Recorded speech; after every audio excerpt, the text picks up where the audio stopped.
প্রশ্ন ১ পুটকি ২৪ মুসলিম শাসনামলে বাংলার অর্থনৈতিক অবস্থার বিবরণ দাও। উত্তর, মুসলিম শাসনামলে বাংলার অর্থনীতি ছিল মূলত কৃষি এবং বিশ্ববিখ্যাত বস্ত্রশিল্পের ওপর ভিত্তি করে গড়ে ওঠা এক অত্যন্ত সমৃদ্ধ ও গতিশীল ব্যবস্থা। এই দীর্ঘ শাসনামলে সুলতানি ও মোগল প্রশাসনের সুসংগঠিত ভূমি রাজস্ব ব্যবস্থা, আন্তর্জাতিক বাণিজ্যের প্রসার এবং উন্নত যোগাযোগ ব্যবস্থা বাংলার অর্থনীতিকে তৎকালীন বিশ্বের অন্যতম শ্রেষ্ঠ অবস্থানে নিয়ে গিয়েছিল। কৃষিজ পণ্যের প্রাচুর্যের কারণে বাংলাকে তখন শস্যভাণ্ডার বলা হতো এবং বিশ্ববাজারে মসলিন সহ অন্যান্য হস্তশিল্পের ব্যাপক চাহিদার ফলে বিপুল বৈদেশিক মুদ্রা অর্জিত হতো। নদীবহুল ভৌগোলিক অবস্থানের কারণে অভ্যন্তরীণ বাণিজ্য ও পরিবহন ব্যবস্থা ছিল অত্যন্ত কার্যকর, যা নগরকেন্দ্রিক অর্থনীতির বিকাশকে ত্বরান্বিত করেছিল। শাসকদের পৃষ্ঠপোষকতায় হাটবাজার ও বাণিজ্যিক শহরের সংখ্যা বৃদ্ধির পাশাপাশি মুদ্রা ব্যবস্থার আধুনিকায়ন অর্থনীতির লেনদেনকে সহজতর করে তোলে। সামগ্রিকভাবে মুসলিম শাসনামলের অর্থনৈতিক কাঠামো কেবল অভ্যন্তরীণ স্বনির্ভরতাই নিশ্চিত করেনি, বরং বিশ্ব বাণিজ্যের কেন্দ্রবিন্দু হিসেবে বাংলাকে একটি শক্তিশালী অর্থনৈতিক শক্তিতে পরিণত করে জনজীবনকে সমৃদ্ধ করেছিল। ১ কৃষিভিত্তিক অর্থনীতির শক্তিশালী ও মজবুত ভিত্তি। মুসলিম শাসনামলে বাংলার অর্থনীতির মূল চালিকা শক্তি ছিল কৃষি। উর্বর পলল ভূমি ও পর্যাপ্ত নদনদী থাকায় এখানে প্রচুর পরিমাণে ধান, গম, আখ ও তৈলবীজ উৎপন্ন হতো। কৃষিপণ্য স্থানীয় চাহিদা মিটিয়ে উদ্বৃত্ত থাকার ফলে বাংলা তখন শস্যভাণ্ডার হিসেবে খ্যাতি অর্জন করেছিল, যা কৃষকদের জীবনযাত্রার মান উন্নয়নে সরাসরি ভূমিকা রেখেছিল। ২ সুসংগঠিত ভূমি রাজস্ব ও প্রশাসনিক সংস্কার। সুলতান এবং মোগল সম্রাটরা ভূমি রাজস্ব ব্যবস্থাকে অত্যন্ত সুশৃঙ্খল করেছিলেন। আলাউদ্দিন হুসেন শাহ ও মুর্শিদ কুলি খাঁ ভূমি পরিমাপের মাধ্যমে রাজস্ব আদায়ের যে পদ্ধতি চালু করেছিলেন, তা অর্থনীতির ভিতকে শক্ত করেছিল। কৃষকদের কাছ থেকে ফসলের একটি নির্দিষ্ট অংশ কর হিসেবে নেওয়া হতো, যা রাষ্ট্রীয় ব্যয় নির্বাহের প্রধান উৎস ছিল। ৩ আন্তর্জাতিক বস্ত্রশিল্প ও মসলিনের বিশ্বজোড়া খ্যাতি। বাংলার অর্থনীতিতে বস্ত্রশিল্প, বিশেষ করে মসলিন কাপড়ের অবদান ছিল অপরিসীম। ঢাকায় মসলিন তার সূক্ষ্মতা ও গুণমানের জন্য ইউরোপ ও মধ্যপ্রাচ্যের বাজারে অত্যন্ত সমাদৃত ছিল। এই বস্ত্রশিল্প থেকে অর্জিত বৈদেশিক মুদ্রা বাংলার অর্থনীতিকে সমৃদ্ধ করেছিল এবং তাঁতি ও কারিগরদের জীবনযাত্রায় নতুন এক অর্থনৈতিক সচ্ছলতা ও পেশাগত মর্যাদার সূচনা করেছিল। ৪ সমৃদ্ধ অভ্যন্তরীণ ও বৈদেশিক বাণিজ্য ব্যবস্থা। নদীমাতৃক হওয়ার কারণে বাংলা অভ্যন্তরীণ ও বৈদেশিক বাণিজ্যের ক্ষেত্রে এক বিশেষ সুবিধাজনক অবস্থানে ছিল।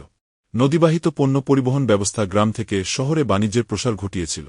অন্যদিকে সমুদ্রবন্দরগুলোর মাধ্যমে মধ্যপ্রাচ্য ও দক্ষিণ পূর্ব এশিয়ার বিভিন্ন দেশের সাথে বাংলার বাণিজ্যিক যোগাযোগ স্থাপিত হয়, যার ফলে অর্থনীতিতে ব্যাপক গতিশীলতা ও বৈদেশিক মুদ্রার সমাগম ঘটেছিল নিয়মিত। ৫ বাণিজ্যিক শহর ও নগর কেন্দ্রগুলোর বিকাশ। গৌড়, সোনারগাঁও ও সপ্তগ্রামের মতো নগরগুলো মুসলিম আমলে বিশাল বাণিজ্যিক প্রাণকেন্দ্রে পরিণত হয়েছিল। দেশি বিদেশি বণিকদের আনাগোনায় এই শহরগুলো অর্থনৈতিক কর্মকাণ্ডের কেন্দ্রবিন্দু হিসেবে কাজ করত। শহরভিত্তিক ব্যবসা বাণিজ্য ও প্রশাসনিক কার্যক্রমের ফলে অর্থনীতির পরিধি অনেক প্রসারিত হয়েছিল, যা বাংলার জনজীবনকে অত্যন্ত গতিশীল ও আধুনিকায়ন করার ক্ষেত্রে দারুণভাবে সহায়তা করেছিল সবসময়। ৬ আধুনিক ও স্থিতিশীল মুদ্রা ব্যবস্থার প্রচলন।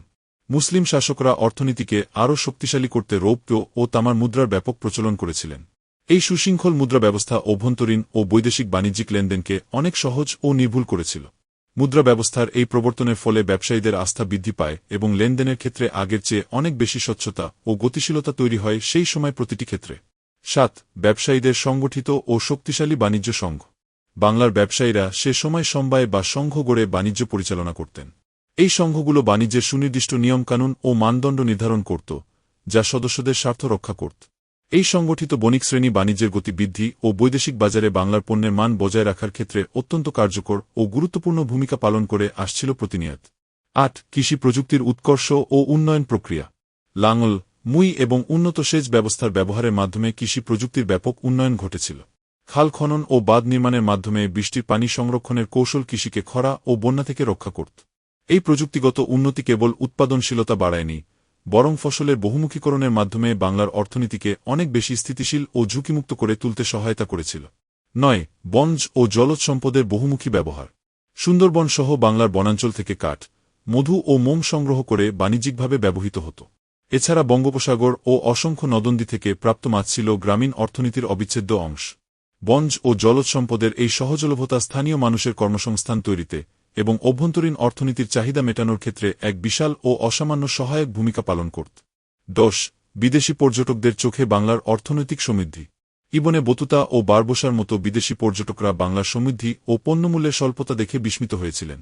তাদের বিবরণে বাংলার বস্ত্রশিল্প, খাদ্যশস্যের প্রাচুর্য এবং বাণিজ্যের বিস্তৃতি সম্পর্কে স্পষ্ট বর্ণনা পাওয়া যায়। পর্যটকদের এই নিরপেক্ষ সাক্ষ্যই প্রমাণ করে যে মুসলিম শাসনামলে বাংলা অর্থনৈতিক দিক দিয়ে কতটা উন্নত ও সমৃদ্ধ ছিল বিশ্বের দরবারে।